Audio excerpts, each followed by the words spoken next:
Hello to everyone.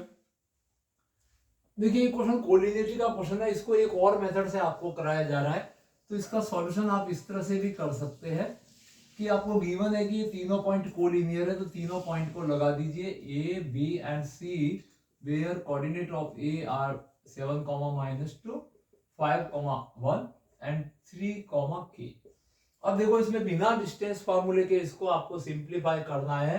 तो इसका ratio, ये तीनों पॉइंट कोलिनियर है A B and C, that means B है वो ए और सी को किसी न किसी रेशियो में डिवाइड कर रहा है। Let B divide the A and C point in lambda ratio 1। इसको लैम्बडा रेशियो 1 मान लीजिए। अब आपका यहाँ पे देखिए ये x1 y1 कोऑर्डिनेट हो गया, ये x2 y2 और ये x और y। अब x कोऑर्डिनेट आप 5 को ट्रू मानना पड़ेगा क्योंकि b के कोऑर्डिनेट 5, 1 गिवन है। तो x के लिए आप x कोऑर्डिनेट के लिए फॉर्मूला लैम्बडा रेशियो 1 से बनाएंगे। Then x is equal to lambda into x2 plus 1 into 7, 1 into 7 upon lambda plus 1। ये इसका फॉर्मूला बन जाएगा यहाँ पे प्लस 1 इंटू x1। अब यहाँ पे आप वैल्यू रखेंगे तो x का वैल्यू 5, लैम्बडा अपन को पता नहीं है, and x2 coordinate is 3 and plus 1 into x1 is 7 upon lambda plus 1।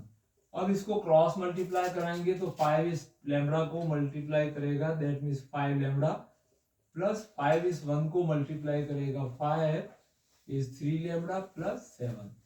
अब इससे आप सिंप्लीफाई करिए, then 5 lambda minus 3 lambda is equal to 7 minus 5 को इधर जाके लेस कर दिया, then 2 lambda is equal to 2 और 2 से इसको कट कर देंगे, therefore lambda is equal to 1।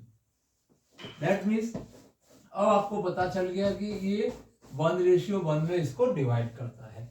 अब y के लिए फॉर्मूला लिख दीजिए, तो y is equal to lambda into y1 lambda y2 plus 1 into y1 upon lambda plus 1। और मेरे लैम्बडा की वैल्यू आपने कितनी निकाली है, 1 निकाली है, और y का वैल्यू यहाँ पे कितना गिवन है आपको, 1 is equal to 1 into y2 and y2 is k2 and plus 1 into y1, तो y1 coordinate is -2 upon lambda is also 1, then 1 plus 1।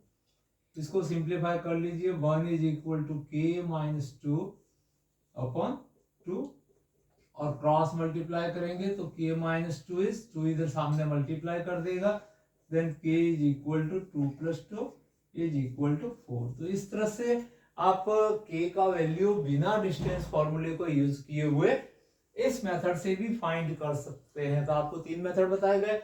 अब अपन इसको नेक्स्ट मेथड डिस्टेंस फॉर्मूले से भी करेंगे और ये देखेंगे कि डिस्टेंस फॉर्मूला अपने लिए बेटर रहता है ऐसी कंडीशन में या सेक्शन फॉर्मूला। ये लैम्बडा रेशियो 1 अलग से फॉर्मूला नहीं है, जो m रेशियो n फॉर्मूला रहता है। तो रेशियो का प्रॉपर्टी है कि किसी कांस्टेंट से डिवाइड या मल्टीप्लाई करने पर उस पर कोई चेंजेस नहीं आता है। तो इस रीजन से सपोज इसको n से डिवाइड कर दे, तो यहाँ से n से इसको भी डिवाइड कर दिया, इसको भी डिवाइड कर दिया, देन ये 1 हो गया और m अपॉन n को अपन लैम्बडा मान लेते हैं। तो जो mn फॉर्मूला था आपका, जिसको आप m1 रेशियो m2 भी कह सकते हैं, कुछ बुक है कुछ राइटर m1 m2 कहते हैं, कोई mn फॉर्मूला कहता है या कोई लैम्बडा रेशियो 1 कहता है। तो लैम्बडा का वैल्यू आपके पास में हमेशा m अपॉन n, मतलब m रेशियो n ही है, ये अलग फॉर्मूला नहीं है। तो भी आप लोग अलग अलग बुक देख के कंफ्यूज ना हो, इसलिए मैंने तीनों तरीके से आपको इसका सॉल्यूशन आपको समझाया है।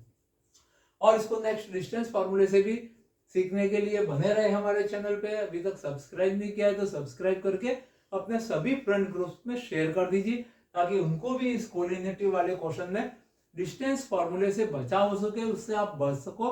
मेन एग्जाम में कोलिनियरिटी का क्वेश्चन आता है तो आप इसी फॉर्मूले mn सेक्शन फॉर्मूले से आप सिंप्लीफाई करो और अपना समय भी बचाओ, और कैलकुलेशन का वे है वो साफ सुथरा रहता है। डिस्टेंस फॉर्मूले में आप रूट के अंदर गलती कर सकते हैं, तो उससे बचने के लिए ही ये मेथड आपको बताया जा रहा है। बने रहे चैनल पे, सब्सक्राइब करिए, शेयर करिए। Thank you watching this video.